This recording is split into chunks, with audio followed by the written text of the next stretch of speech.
Amén. Buenas noches a todos. Bienvenidos a esta plataforma, la Iglesia Adventista Hispana de Nueva Zelanda, el Grupo Mujer Virtuosa de España y los Adventistas Hispanos en Roma. Les damos la bienvenida.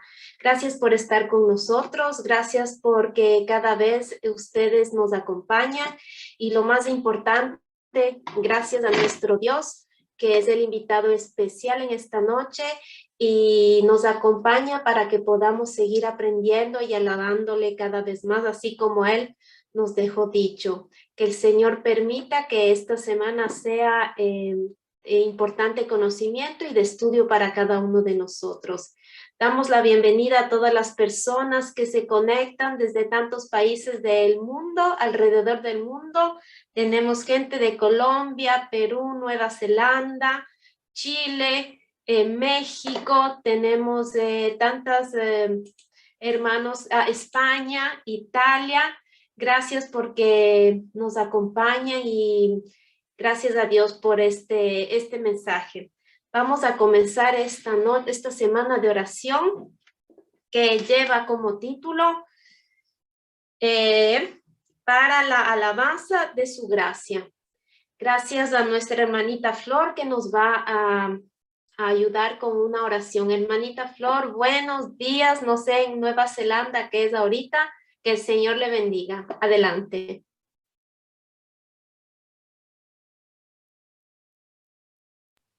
Buenos días, Cristina. Dios te bendiga a ti también y a cada uno de los que están conectados. Sí, aquí estamos ya en el día martes, son las 6:16 de la mañana. Estamos ya vamos bien adelantaditos, pero bueno, gracias a Dios, por medio del Espíritu Santo nos une, así estemos en diferentes horarios. Antes de orar, hermanos, quiero leer un pedacito de la palabra de Dios que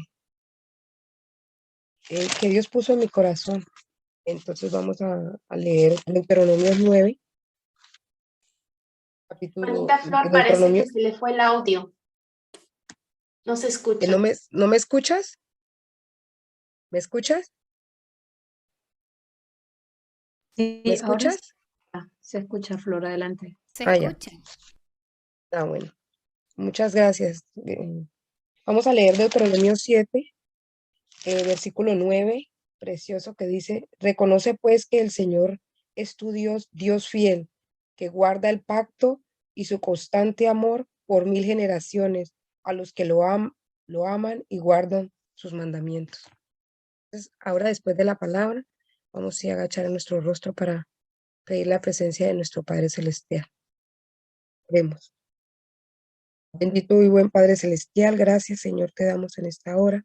Sé tú, Señor, en esta hora, pidiéndote en este momento que tú con nosotros y derramando tu Santo Espíritu, Señor, para que así mismo sea guiando esta oración, Señor, porque nosotros no sabemos pedir como conviene, dice tu palabra, pero tú sí, Santo Espíritu, sabe qué es lo que necesitamos hablarle a nuestro Padre Celestial.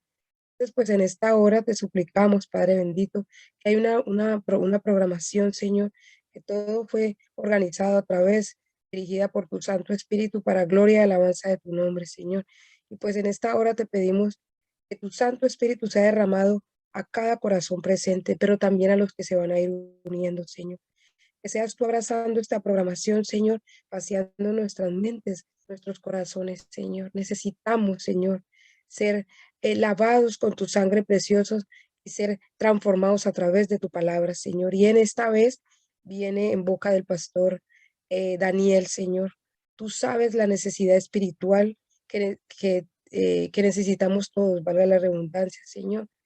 Tú sabes lo que necesitamos cada persona, Señor.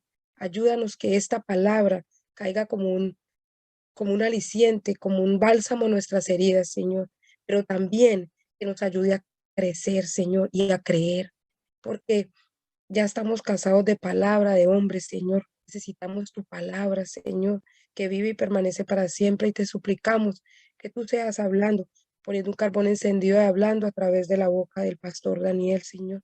Pero no solamente él, sabemos que las alabanzas son oraciones cantadas, Señor, pero también te ponemos que tú, en medio de nuestra hermana Janet, que en estos momentos es la que va a levantar una oración cantada a tu nombre, Señor, que tú seas con ellos, Señor. También te pedimos por las personas que están dirigiendo esta programación, también rogamos por ello y por cada persona que está uniéndose, Señor. Ruego que tú hagas esa labor maravillosa de santidad en nuestro corazón, Señor. Necesitamos ir santificándonos, Señor, porque sin santidad no te vamos a poder ver a ti, dice tu palabra. Por eso te pedimos, Señor, que nos ayudes y que se hagas tu voluntad en cada corazón presente, Señor, porque tu palabra dice en Primera de Tesalonicenses 4:3 que tu voluntad, Señor, es nuestra santificación y que nos alejemos de fornicación, Señor. Entonces, por eso en esta hora te pido que ese pacto que acabamos de leer en Deuteronomio 7:9, Señor, se haga posible, Señor, en cada uno de nosotros, Señor. Sé que tú eres un Dios tardo para la ira y grande misericordia en amor.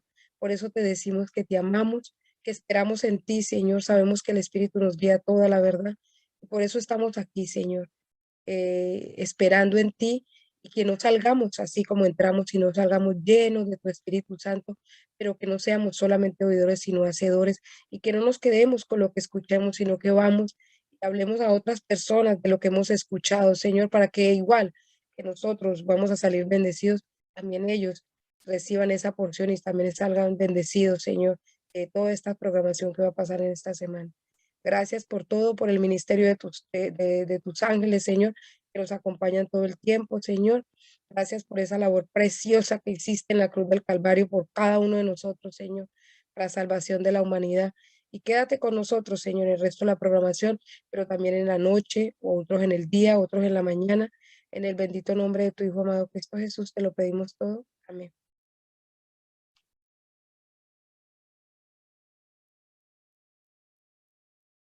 Bueno, ahora ya terminó la oración. Ahorita vamos a seguir con la programación y vamos a levantar las alabanzas a Dios. Es hora de alabar al Señor por ser el Dios tan amoroso y tan grande que es. A mí me da mucha alegría cada que hablo o digo algo de mi Señor porque definitivamente Él es el que llena mi corazón. Y esta vez vamos ya conocemos a nuestra hermana Janet, pues la amamos mucho, pero vamos a leer un poquito sobre ella. Janet Cornejo, teóloga pastoral, educadora, magíster en educación, cantautora, capellana en colegios adventistas por 11 años.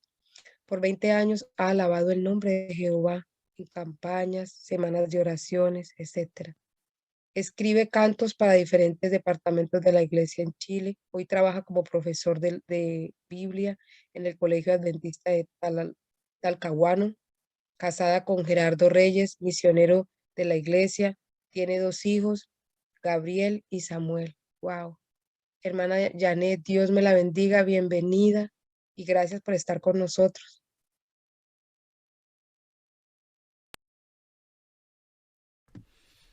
Hola querida Flor, hola queridas amigas y hermanos presentes, siempre un gusto poder apoyarles en el ministerio que ustedes realizan, siempre creando semanas especiales, manteniendo a toda su grupo conectado con Dios. La alabanza es un himno en esta hora, un himno que no se canta mucho, pero es un himno muy hermoso. En Jesús por fe confío.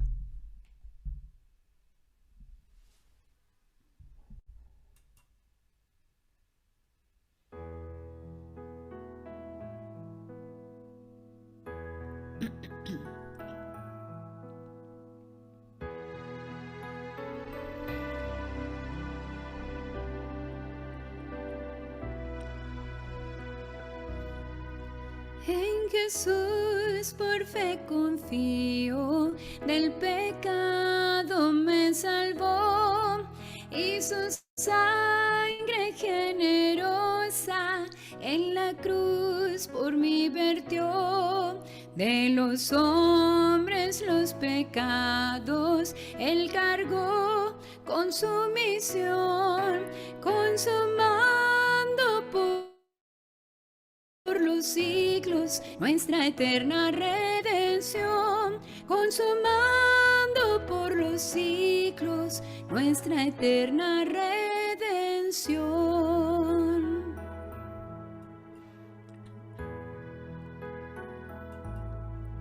Salvación ofrece al hombre que abandone todo error se encamine con fervor. Él es Padre cariñoso, es amigo siempre fiel y conforta nuestras penas si llegámonos a Él, y conforta nuestras penas si llegámonos a Él.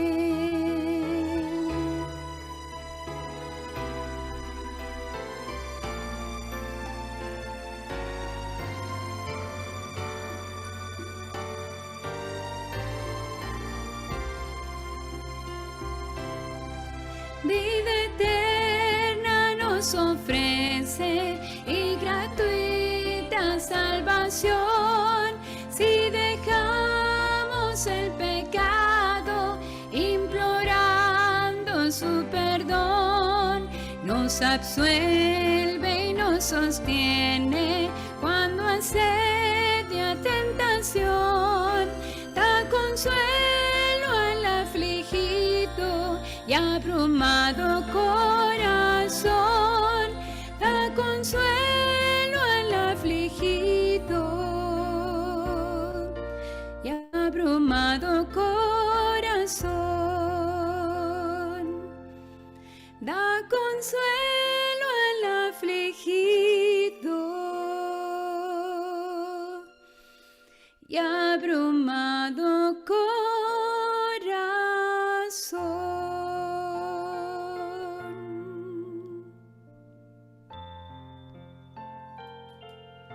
Amén.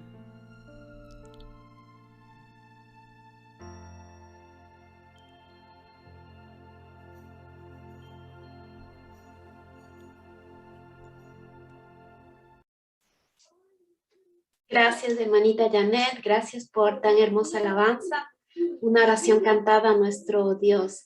Bueno, vamos a comenzar. Les agradecemos a todos por su participación y en especial a nuestro pastor Manuel Ospino, que lo vamos a conocer. Es nuestro expositor en esta noche y en toda esta semana. El pastor Manuel Ospino tiene 33 años, es licenciado en teología, magíster en filosofía y actualmente estudiante doctoral en estudios bíblicos. Está casado con María José Camino. Tiene 2 hijos, Emanuela de 8 meses y Manuel de 3. Vive en Mérida, Venezuela. Es director y fundador del ministerio Preach Manuel en YouTube y Facebook. Buenas noches, pastor. Le mandamos un abrazo virtual desde todo el mundo. Le agradecemos por su disponibilidad, por su tiempo. Yo personalmente lo sigo en Preach Manuel en YouTube y también en Facebook, que estudian todos los sábados en directa la escuela sabática, así es que les recomiendo que también se inscriban al canal del pastor, que es un buen método de estudio. Y pastor, buenas noches desde Italia, Europa, América y todo el mundo. El Señor lo bendiga. Gracias por su tiempo. Vamos a comenzar este día con el primer tema que dice el pacto eterno en Cristo. Gracias por estar con nosotros, pastor. Bienvenido. Adelante. Muchísimas gracias, querida hermana Cristina. El Señor le bendiga. Es un placer para mí conocerla a usted también. Les envío un gran abrazo desde Mérida, Venezuela, y realmente me siento muy, muy gozoso en el nombre de Jesucristo de acompañarles en esta ocasión. En este momento son las 2 de la tarde en Venezuela y para mí es un privilegio servirles, acompañarles, participar de esta actividad. Muchísimas gracias también a la hermana Janet, que alabó al Señor de manera preciosa. Que el Señor le bendiga, querida hermana. Es para mí un placer compartir este espacio también con usted. Mi esposa, permítame decirle que mi esposa, cuando vio la publicación de la actividad, me dijo: ¡ay, yo he cantado himnos de ella!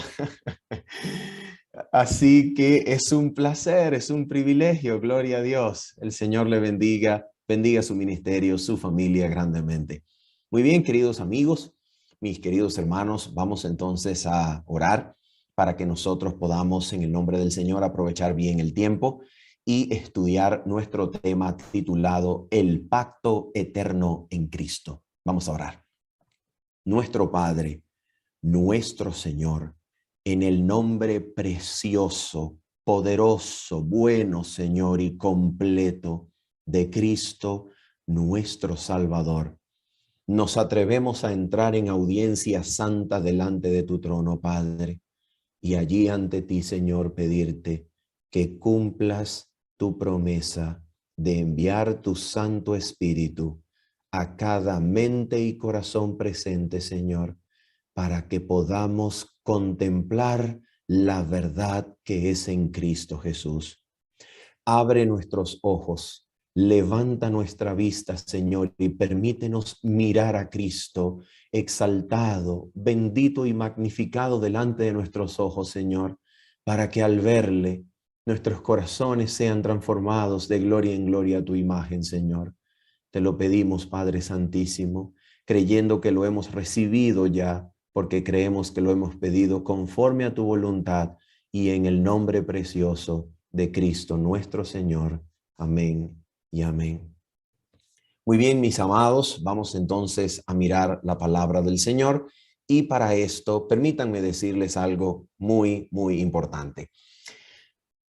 Si nos preguntaran qué parte, qué versículo de la Biblia es nuestro favorito o es la parte de la Biblia que más nos gusta, estoy seguro que cada uno tendría diferentes respuestas.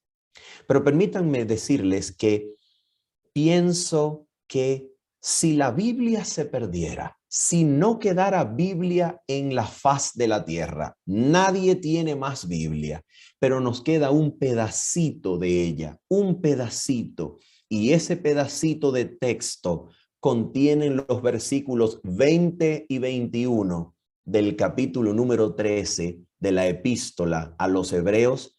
Permítanme decirles que creo que con estos dos versículos el ser humano tendría suficiente información acerca del plan de la salvación para poder ser guiado a los pies del Señor Jesús. Por esa razón vamos a comenzar nuestra semana a estudiar estos dos versículos. Hebreos capítulo número 13, versículos 20 y 21. ¿Qué es lo que nosotros vamos a hacer? Como usted se va a dar cuenta, durante esta semana nosotros vamos a estar hablando de lo mismo, pero con otras palabras y con otros textos de la Biblia. Todo para poder entender aquello en lo que consiste el maravilloso y eterno pacto entre el Padre Celestial y Cristo que garantiza nuestra redención, que asegura nuestra salvación. Y es eso lo que nosotros vemos precisamente en Hebreos capítulo 13, versículos 20-21. Así que voy a compartir mi pantalla, por favor, con ustedes, para que nosotros comencemos a leer lo que vamos a estar estudiando durante toda la semana. Mira lo que nos dice la palabra del Señor en Hebreos capítulo número 13, versículos 20 y 21. Vamos a leerlo todo, estos dos versículos, y luego lo vamos a analizar por cada una de sus partes. Dice así la palabra del Señor. Voy a subrayar acá y leemos. Y el Dios de paz, que resucitó de los muertos a nuestro Señor Jesucristo, el gran pastor de las ovejas, por la sangre del pacto eterno, os haga aptos en toda obra buena, para que hagáis su voluntad, haciendo Él en vosotros lo que es agradable delante de Él por Jesucristo, al cual sea la gloria por los siglos de los siglos. Amén. Hebreos 13, 20 y 21 constituye la conclusión de la epístola del apóstol Pablo a los Hebreos. Como es de esperar, ninguna conclusión introduce ideas nuevas porque no sería una conclusión, sería un nuevo comienzo. Como una conclusión, Hebreos 13, 20, 21 contiene en resumen los elementos principales que el apóstol Pablo ha tratado durante toda su epístola. Contiene los argumentos principales y por encima de todo, contiene el conocimiento del pacto eterno, el pacto establecido entre el Padre y su Hijo Jesucristo que garantiza nuestra redención. Así que vamos a dedicarnos en primer lugar a estudiar estos dos textos parte por parte. La palabra del Señor entonces, en su comienzo, el día de hoy, nos dice lo siguiente: y el Dios de paz. Hagamos una pausa y pensemos por qué razón Dios se presenta como el Dios de paz. Permítanme decirles cuál es la razón. La escritura contiene en Zacarías, capítulo número 6, versículo número 13, la frase consejo de paz. Y es la frase que la Biblia y el espíritu de profecía usan para referirse a aquel acuerdo, para referirse a aquel consejo, para referirse a aquella reunión que anticipó la creación y fundación de este mundo. Y en aquella reunión, en aquel acuerdo, el Padre y su Hijo Jesucristo hicieron un juramento, se hicieron promesas. ¿En qué consistieron esas promesas y juramentos? En que Cristo sería el garante, el fiador y el sustituto del ser humano si éste, al ser creado, era engañado y caía en el pecado por causa de Satanás. Por esa razón, la frase consejo de paz es un sinónimo del plan de la salvación que data y existe desde antes de los tiempos de los siglos. ¿Y por qué razón se le llama consejo de paz? ¿Por qué razón a Dios se le presenta en Hebreos 13 como el Dios de paz? Escuchen bien. Generalmente el mundo cristiano parte de la idea de que el ser humano en su condición natural, en su condición tal y como viene a este mundo, el ser humano se encuentra enemistado con Dios, como si Dios y el hombre fuesen enemigos desde el mismo nacimiento o concepción del ser humano. Permítanme decirles que eso no es lo que la Biblia enseña. La Escritura enseña con absoluta y total claridad que el día que Cristo nació en Belén, los ángeles del cielo cantaron a una sola voz diciendo: gloria a Dios en las alturas y en la tierra, ¿qué cosa?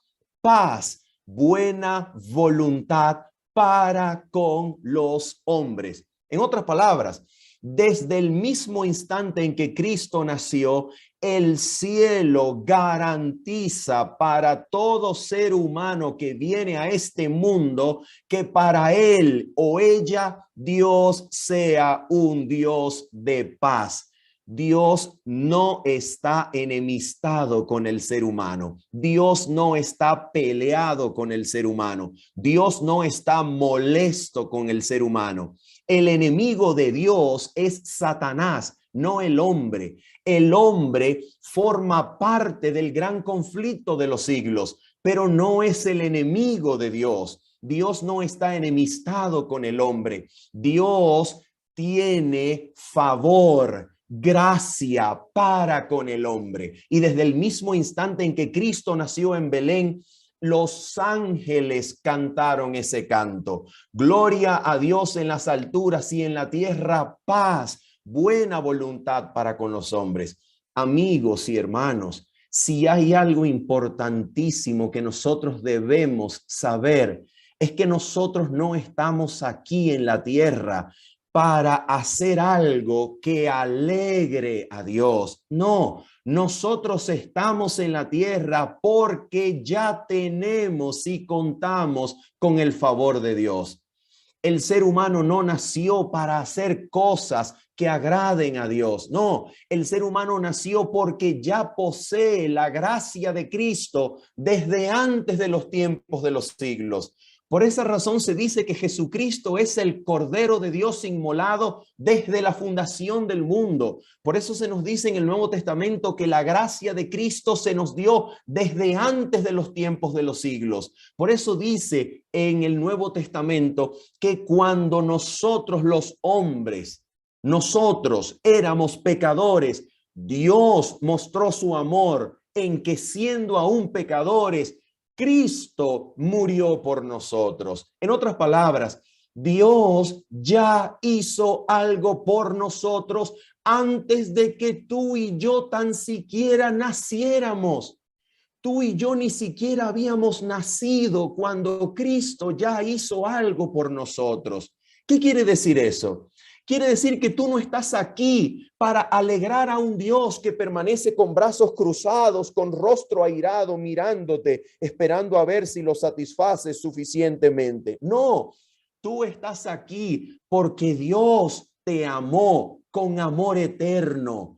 Tú cuentas con el favor de Dios. Dios está de tu lado. Dios te ama y por esa razón naciste. Por eso la Biblia presenta a Dios como el Dios de paz. Dios no tiene pelea ni conflicto con el ser humano. Su conflicto es con Satanás, el enemigo del ser humano. Por esa razón, debemos entender que Dios, nuestro Dios, está por nosotros. Él está a favor de nosotros. Tú y yo contamos con su favor y su gracia desde antes de los tiempos de los siglos. ¿Y cómo podemos estar seguros de eso? Ya lo vamos a ver. Mira esto. Antes de continuar con por qué razón y cómo podemos saber que Dios ya nos ha dado su favor, permíteme leer la segunda frase del texto que estamos estudiando.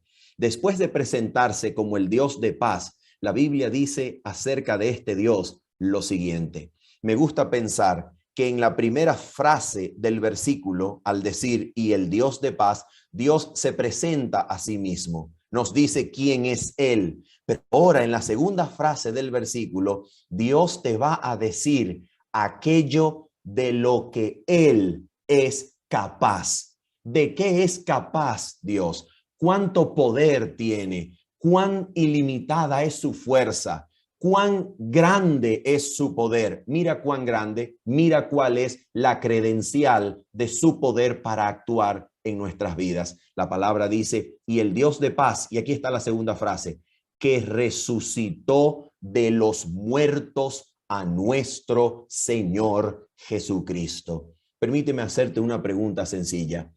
¿Tú crees que se necesita suficiente poder para resucitar a alguien de la muerte?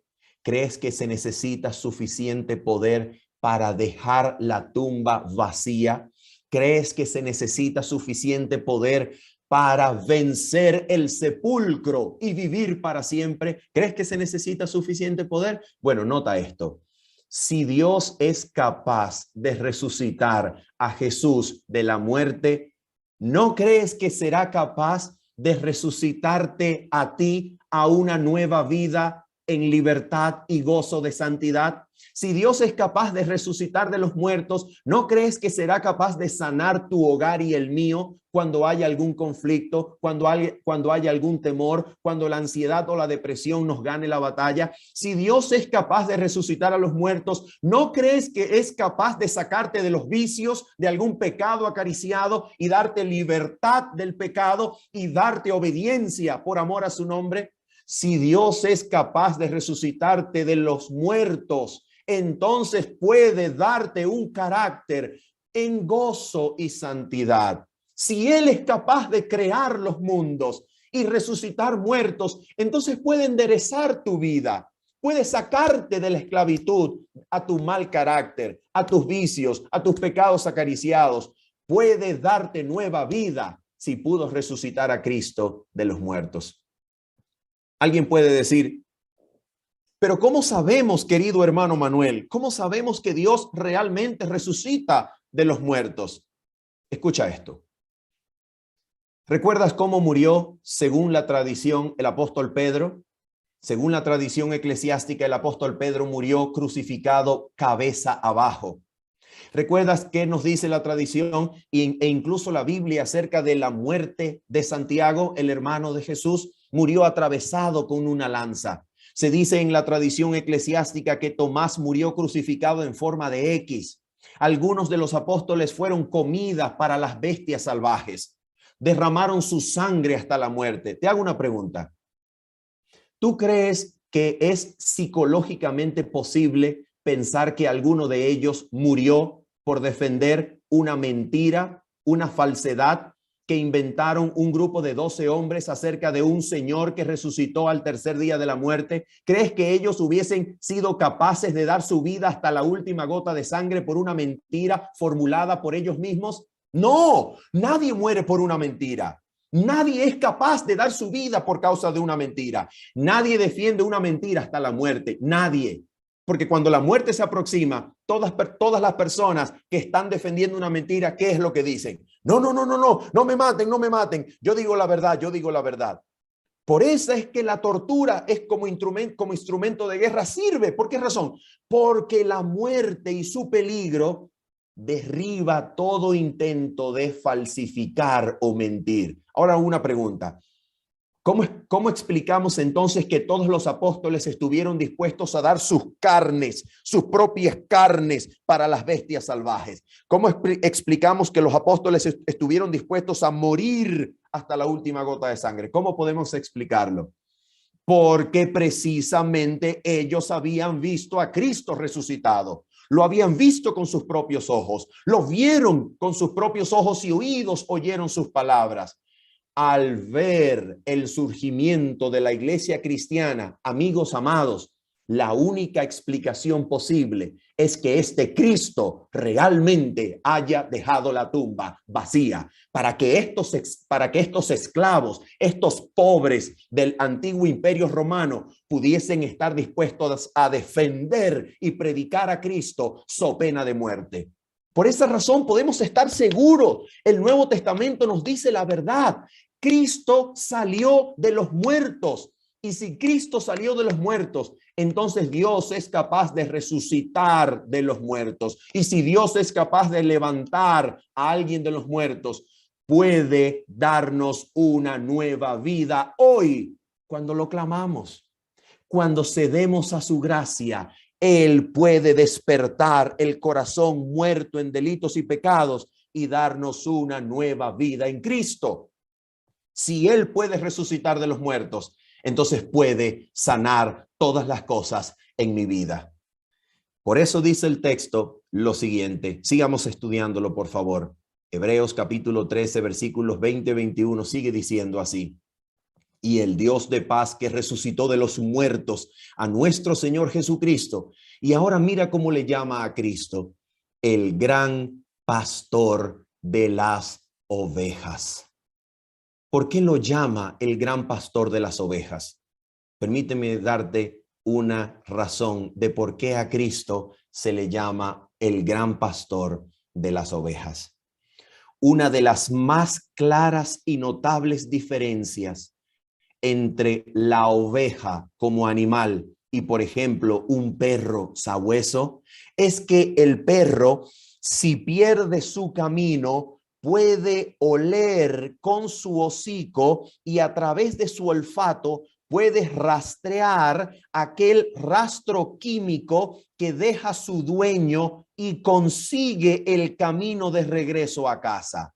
Pero una oveja, si se descarría y pierde la senda, no es capaz de encontrar su camino de vuelta. Una oveja es tan incauta que puede incluso derribarse a sí misma por un risco, por un barranco.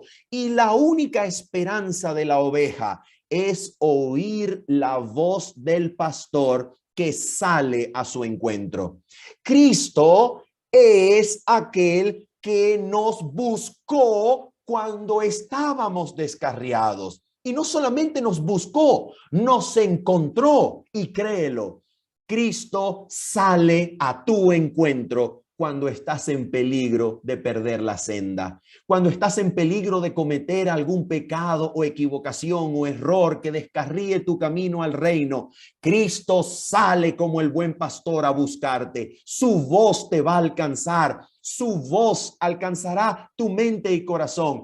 Él pondrá a disposición tuya y mía influencias celestiales en tu mente y corazón para impedirte que hierres en el camino y extravíes la senda. Él sale a tu encuentro, Él te busca, su voz se va a dejar oír cada vez que estés en peligro de extraviar el camino al reino. Él es el pastor, Él es el que busca. Escucha esto, querido amigo y hermano.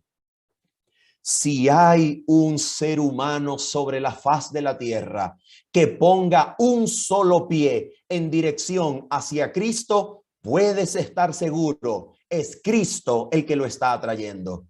Por nosotros mismos somos incapaces de conseguir el camino. Por nosotros mismos somos incapaces de levantar nuestras miradas y ponerlas en el Calvario. Es imposible para nosotros buscar, encontrar y seguir por nosotros mismos, por nuestros propios esfuerzos, la senda que lleva al reino. Pero Cristo es el buen pastor. Dejó atrás la seguridad de su reino y salió a buscarte. Y no solamente salió a buscarte, te encontró y te va a encontrar cada vez que estés en peligro de equivocarte. Él te va a llamar, su voz se va a oír. Solamente tienes que tener cuidado de no oponerte, de no resistirte a esa voz que va a hablar a tu corazón. Por esa razón, Él es el buen pastor, porque Él es el que busca al ser humano que se pierde, no el ser humano a Él.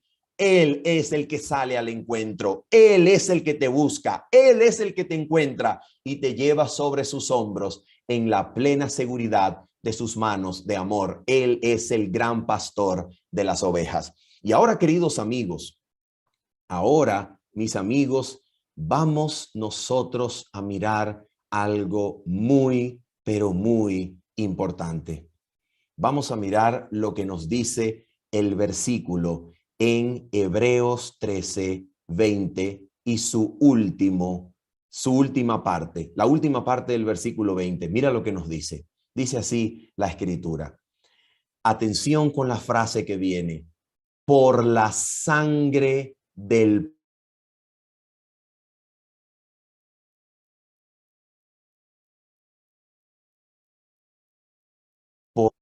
¿Cuál es esa sangre?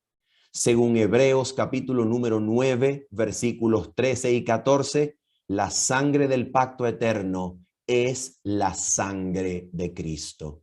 ¿Y en qué consiste? ¿Qué es lo que hace esa sangre por nosotros? Nota esto.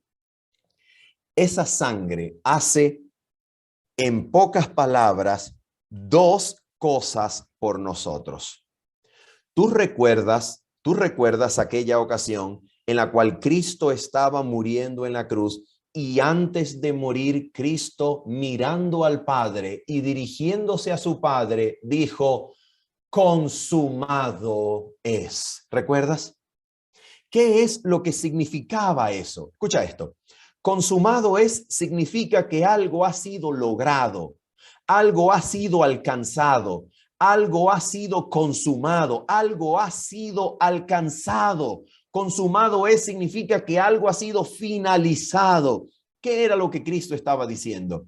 Cuando Cristo dijo consumado es, Cristo se refería a que Él estaba cumpliendo el pacto eterno confirmado y establecido con su Padre antes de la fundación del mundo. La Biblia nos enseña que antes de que el mundo fuera creado, el Padre y su Hijo Jesucristo unieron sus manos en un solemne compromiso, en un sublime pacto, en un eterno juramento de que Cristo se convertiría en el sustituto y garante del hombre si el hombre caía en el pecado engañado por causa de Satanás. Por eso Cristo, cuando murió en la cruz, Cristo estaba cumpliendo su pacto, su juramento con el Padre. Cristo estaba convirtiéndose y confirmando en la historia que Él es el garante, Él es el fiador, Él es el sustituto del hombre aun cuando el hombre todavía no existía. En otras palabras, Dios creó al ser humano teniendo ya una garantía, teniendo ya la forma de concederle al hombre una segunda oportunidad si el hombre caía en el pecado. Esa garantía, esa oportunidad, esa gracia, si el hombre se equivocaba, es Cristo en el Calvario. Cristo crucificado es la razón por la cual cada ser humano sobre la tierra tiene vida. Voy a repetirlo. Cristo sobre el Calvario es la razón por la cual cada ser humano está vivo. A la muerte de Cristo en la cruz debemos el privilegio de comer, de respirar, de recibir el sol. Por eso Cristo dijo que en su amor Dios hace salir su sol sobre justos y pecadores, porque todo ser humano que vive, respira, come, sonríe, despierta gracias a la sangre derramada por Cristo en el Calvario. ¿Por qué? Porque esa sangre significó una segunda oportunidad para la raza después de que la raza cayó en el pecado. Míralo de esta manera, míralo de esta manera. ¿Qué ocurriría? ¿Qué hubiese ocurrido si Dios hubiese ejecutado su sentencia de muerte, producto del pecado, sobre Adán y Eva, nuestros primeros padres? Si Dios ejecuta la sentencia de muerte sobre Adán y Eva, no hubiese ningún ser humano sobre la faz de la tierra, porque la raza humana habría llegado a su fin en su mismo comienzo. Pero por causa de Cristo y su intercesión, Cristo se dispuso a interceder entre Dios y el hombre desde el mismo instante en que hubo pecado. Y desde el mismo instante en que hubo pecado, apareció el Salvador con tanto poder para desviar la condenación sobre la humanidad como cuando murió en la cruz del Calvario. Lo que él hizo en la cruz era sencillamente cumplir su voluntad y disposición de darle al ser humano una segunda oportunidad para que pueda vivir y conocer el carácter del Dios que lo amó desde antes de la fundación del mundo. Por eso Cristo es la razón de por qué cada ser humano está vivo. Pero número 2, atención con esto. En segundo lugar, la sangre de Cristo, la sangre del pacto eterno, según Hebreos capítulo número 9, versículo número 14, según Hebreos capítulo número 10, versículos 19 al 22, la sangre de Cristo limpia la conciencia y el corazón. ¿Y para qué limpia la conciencia y el corazón?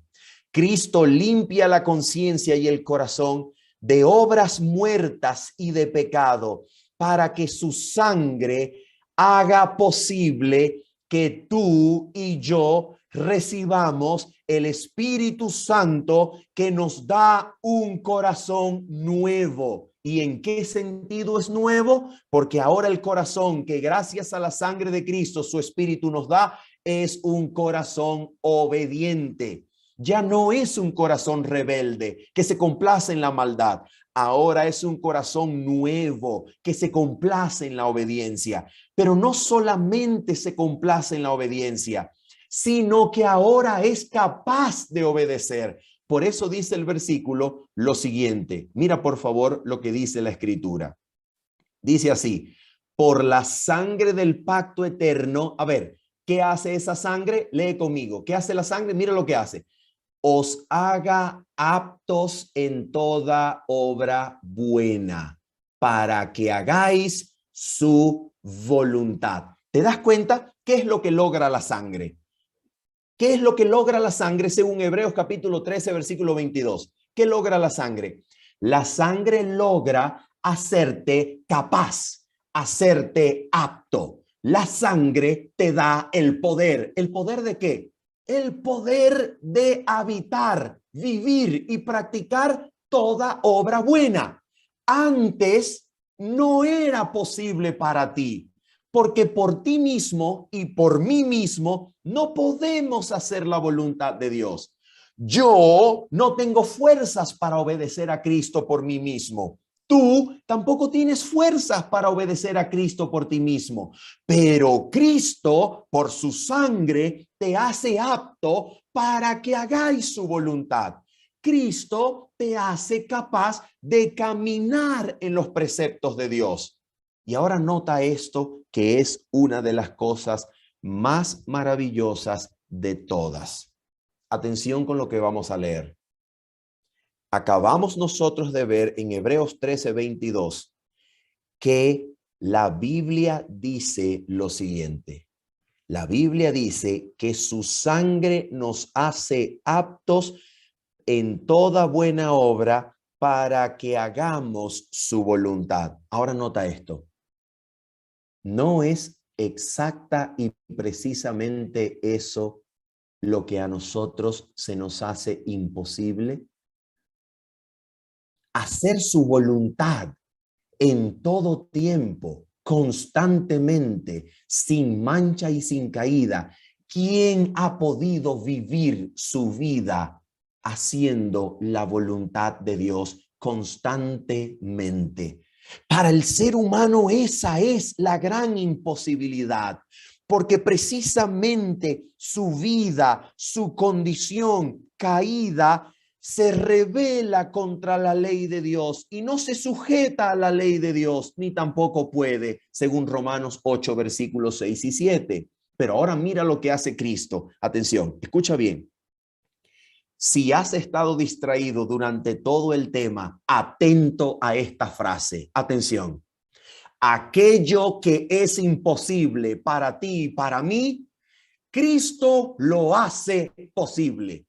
Aquello que nos es imposible, es decir, guardar, cumplir, obedecer la voluntad de Dios constantemente, eso que es imposible para nosotros, Dios envió a Cristo para hacerlo posible en ti. ¿Y cómo lo hace? ¿Cómo lo hace? Escucha bien, por favor. Mira cómo lo hace. Vamos a leer este texto bíblico y vamos a leer otro más. Mira lo que dice este texto, que es Hebreos 13, versículo 21. Mira lo que dice el versículo 21, por favor. Dice, haciendo Él en vosotros lo que es agradable delante de Él por su Cristo. Pregunto, a ver. ¿Quién es el que asume la responsabilidad? ¿Quién asume la carga? ¿Quién hace la promesa y se compromete en cumplirla? ¿Quién hace la promesa? ¿Quién se compromete en cumplirla? ¿Quién toma la obra en sus manos? ¿Quién se responsabiliza por eso? A ver, para que hagáis su voluntad. A ver, ¿quién hace la voluntad? Porque aquí soy yo. Yo necesito hacer la voluntad de Dios. Pero ¿quién la hace? Mira quién la hace. Haciendo Él en vosotros. ¿Te das cuenta? ¿Quién hace la obra? ¿Quién asume la responsabilidad? Lo asume Él. La obra la hace Él. Él quiere que yo haga su voluntad, pero yo no puedo hacer su voluntad. Bueno, como yo no puedo, Él la hace en mí. ¿Cómo? Por medio de Jesucristo que está en nosotros. Él hace lo que es agradable delante de Él. ¿Te das cuenta? Es como si Dios, decimos en Venezuela, esto es una frase muy venezolana, es como si Dios se paga a sí mismo y se da el cambio. ¿Te das cuenta? Dios hace aquello que Él quiere ver en ti. En otras palabras, lo que es agradable delante de sus ojos, lo que Él anhela ver en tu vida, lo que Él anhela ver reflejado en ti, lo logra, lo consigue, Él lo logra. ¿Cómo hace? Mira esto, atención. Vamos a mirar si esto está en armonía con el resto de la palabra de Dios. Mira lo que dice la palabra de Dios aquí en Ezequiel. Vamos al libro de Ezequiel, capítulo número 36, y vamos a leer desde el versículo 25 al 27. Mira lo que dice la palabra de Dios. Dice así, vamos a leer desde el 25. Dice, esparciré sobre vosotros agua limpia y seréis limpiados de todas vuestras inmundicias y de todos vuestros ídolos os limpiaré. Atención, mira lo que dice Dios. os daré corazón nuevo y pondré espíritu nuevo dentro de vosotros. ¿Qué más hace? Y quitaré de vuestra carne el corazón de piedra y os daré un corazón de carne. Atención con lo que viene. Mucha atención. Dice, y pondré dentro de vosotros mi espíritu. Atención. Y haré que andéis en mis estatutos y guardéis mis preceptos y los pongáis por obra. Pregunto, ¿quién hace aquí los mandamientos? ¿Quién hace que los cumplamos? ¿Quién hace que los guardemos? ¿Quién hace que los pongamos por obra? ¿Quién lo hace? ¿Lo hago yo?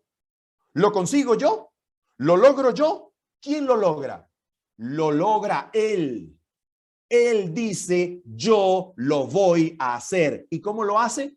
Oh, Hebreos 13, 20, 21, ya nos lo dijo. ¿Cómo lo hace? Mira cómo lo hace. Dice la Biblia que el Dios de paz, por la sangre del pacto eterno, nos hace aptos en toda buena obra para que hagáis su voluntad. ¿Cómo? Mira cómo. Haciendo Él en vosotros lo que es agradable delante de Él por Jesucristo. Mis queridos amigos y hermanos, una de las cosas más maravillosas de la Biblia es que Cristo promete vivir su vida en ti.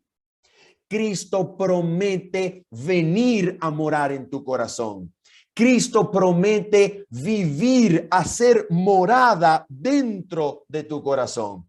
Y cuando Cristo viene a vivir su vida en ti, Cristo trae la ley de su Padre grabada en su corazón, para que cuando Cristo viva su vida en ti, lo que salga de ti, lo que se refleje en ti, sea el carácter de Cristo obediente a la ley. Dios anhela que tengamos un carácter a la semejanza suya. Dios anhela que guardemos sus mandamientos. ¿Pero cómo lo hace? ¿Solamente Dios lo anhela y nosotros nos esforzamos para cumplirlo? No, Dios lo quiere y Dios es el que lo hace. ¿Cómo? Dios te da a Cristo y Cristo viene a vivir su vida en ti.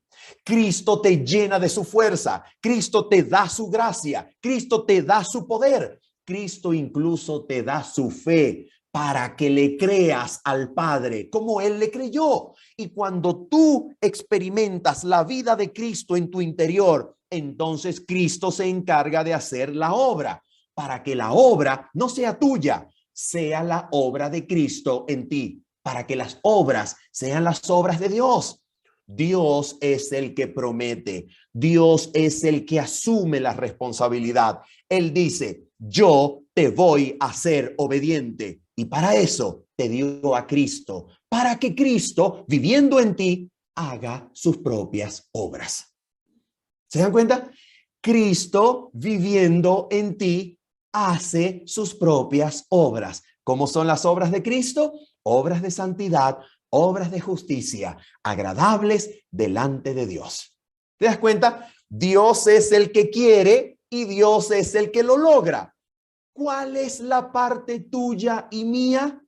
Tú y yo solamente tenemos que creerle. Y cuando le creemos, cedemos nuestra voluntad, no nos oponemos, no nos resistimos y su gracia hace la obra por medio de Cristo en nosotros. ¿Se dan cuenta? Finalmente, ¿para qué es todo esto? El versículo termina diciendo que todo esto es para que a Él sea la gloria por los siglos de los siglos. Amén. ¿Se dan cuenta? ¿Para qué es todo esto? Para que la gloria se la lleve Cristo. Para que toda persona que finalmente alcance la herencia eterna se vea agradecido porque aprendió a mirar a Cristo desde el polvo de su debilidad, desde el polvo de su incapacidad. Y allí, cuando él no podía, cuando ella no podía, cuando no podíamos, Cristo levantó nuestro rostro, nos mostró su poder, nos dio su gracia y nos elevó de gloria en gloria hasta su imagen y semejanza, para que todo aquel que llegue al reino pueda postrarse de rodillas y decirle: Señor, para mí era imposible, pero te alabo por traerme a este lugar, para que la gloria sea para Él, para que siempre, siempre sea alabado su gracia, su poder por los siglos de los siglos. Por esa razón, mis queridos amigos, el papel del ser humano sencillamente es no resistirse, no oponerse, sino ceder ante las influencias innumerables que el cielo puso a disposición para atraer nuestros corazones, para atraernos a Él, para someternos a Él mismo. Y cuando Cristo nos atrae, cuando su amor nos mueve, cuando su amor nos constriñe, entonces Él nos da el querer como el hacer por su buena voluntad, para que sea por gracia, para alabanza de la gloria de su gracia. Que el Señor te bendiga, que el Señor te guarde y que cuando la voz del pastor suene en tus oídos, tu corazón se rinda ante sus pies. Que el Señor te bendiga y te guarde. Muchas gracias, pastor. Dios le bendiga. Gracias por este tema tan poderoso. La verdad que fue tremendo que nos recuerde de dónde nos ha sacado Cristo, lo que ha hecho, lo que hace y sobre todo esas promesas que va a hacer en nuestras vidas. Gracias, pastor. Dios le bendiga. Si pudiera ser, nos podría acompañar en oración. Por supuesto. Muchas gracias. Nuestro Padre bendito, Padre amado, gracias, buen Señor, por tu amor eterno con el que nos has amado. Gracias, Padre Santo, por comprometerte con nuestra salvación hasta el punto de prometer que serás tú, Señor, el que logre que nosotros seamos habilitados, capacitados en toda buena obra para hacer tu voluntad.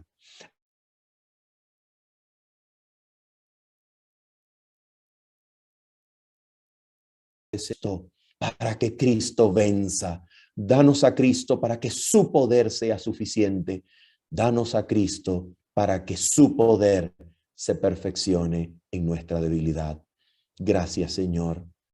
Gracias. Creemos que lo hemos recibido porque lo hemos pedido conforme a tu voluntad, Señor, y lo hacemos también en el precioso nombre de Jesús. Amén, Señor. Amén.